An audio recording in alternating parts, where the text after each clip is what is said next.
David Rickels, man, how's it going?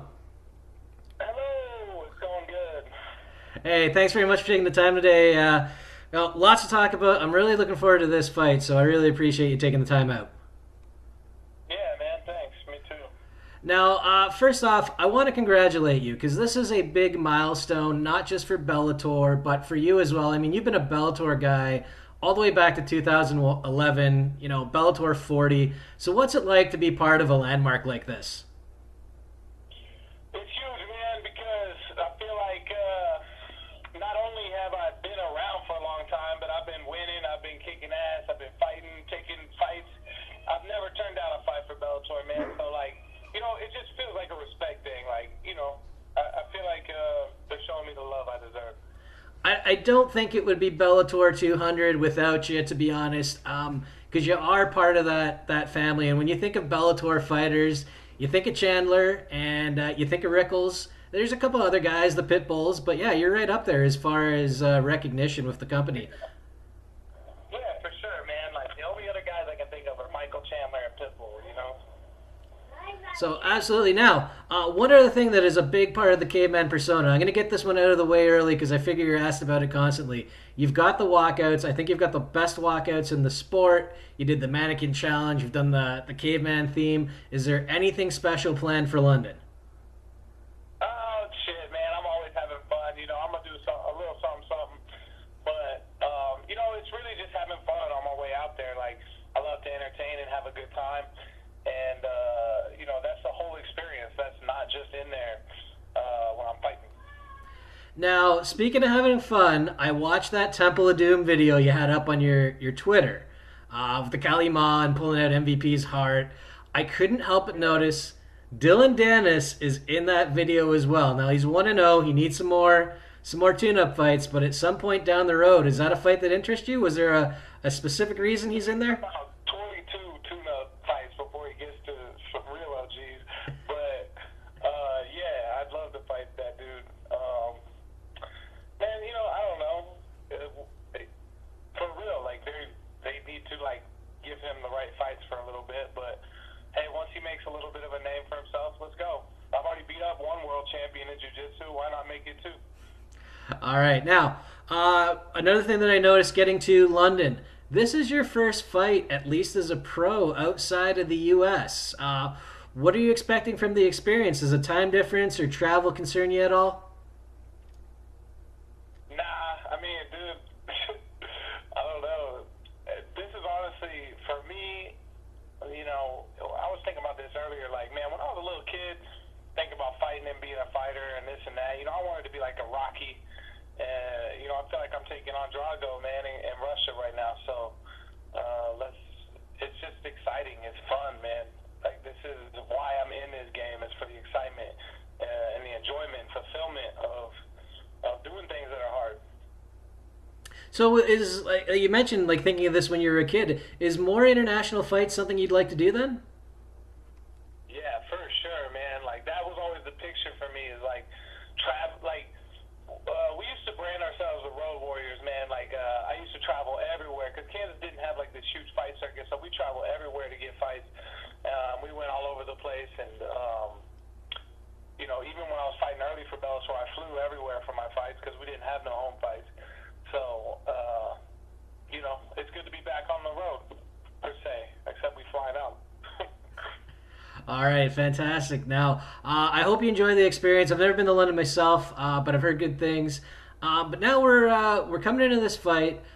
It's at welterweight, and I know you said the last time you spoke to someone from our site, you said you're never going back to lightweight again. So, are you much happier in terms of the weight cut and preparation for this?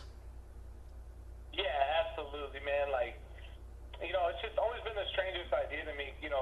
I think times are changing, but like, you know, I feel like we train like professionals, and then we eat like amateurs, man.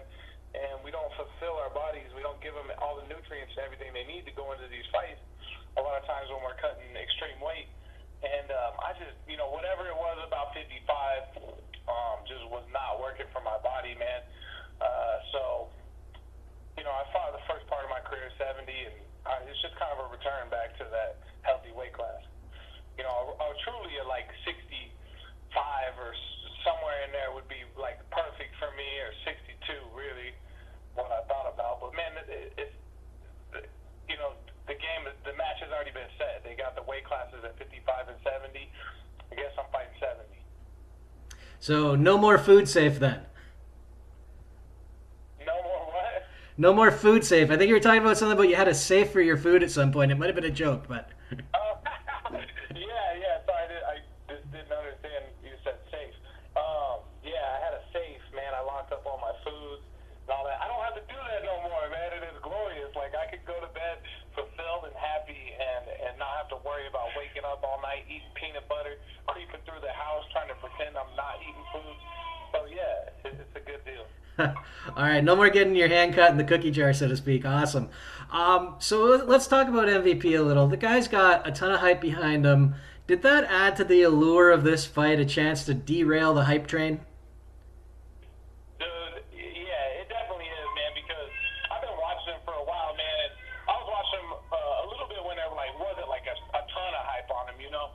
And, man, I've just always seen the holes, man. I've seen the holes that I feel like I'm going to capitalize on. And there's no doubt that he's dangerous. But, shit, so am I. I just feel like he just tries to scare everybody. I think that's what he's done in the past, man. Is like, he puts this fear. People believe his hype before they even before the fight's even there. You know what I mean? They start to worry about the karate shit, and I'm not even worried about it. Now, he's got that kind of flashy striking with the showboating and the wind-ups. How did you approach that in training? Were you able to get anyone who could mimic his style in sparring?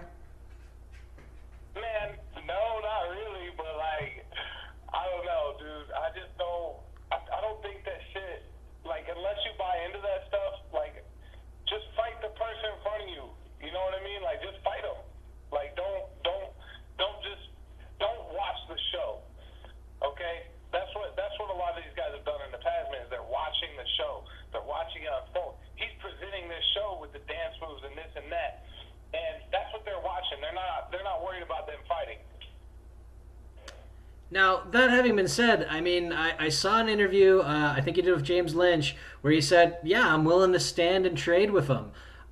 Obviously, there's a path to victory if you do fall back on wrestling. I think that would be one of the things that people point out. Can the guy handle a strong wrestler? But ultimately, is it kind of the showman in you that wants to stand and trade, or? Dude, I'm sorry, but ultimately, I am not a wrestler.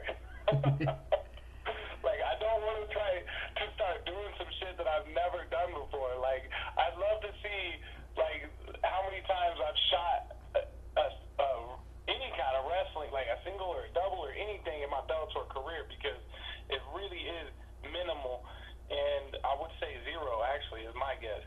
But, yeah, I just don't want to try to become something I'm not.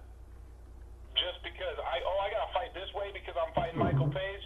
Fuck no. I'm gonna fight the same way I always fight.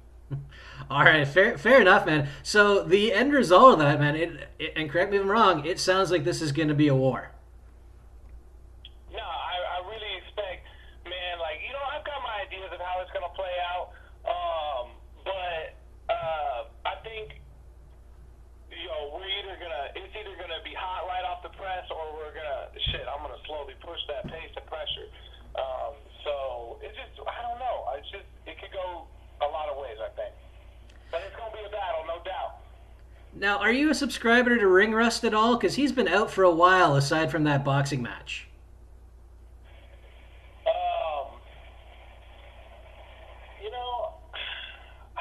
I don't really. I think Ring Rust is a mental thing, really. So, we'll see. We'll see where he's at. I mean, that's the greatest thing. This is what I love about this game, man. Is like, we can say whatever the hell we want on these interviews, but we're gonna find out. We're gonna find out, and that's the great part about it, man. Is like, we'll know when we're in there. All right, man. Well, I am super looking forward to this one. If you had to give a prediction, how do you see yourself getting the win? TKO in the third, late second. All right, man. Well, again, I really appreciate you taking the time today. Looking forward to this Bellator 200 May 25th. And, man, honestly, it wouldn't be the big card without you. Can't wait, man. Thank you. You have a Appreciate good it, one. man. No problem.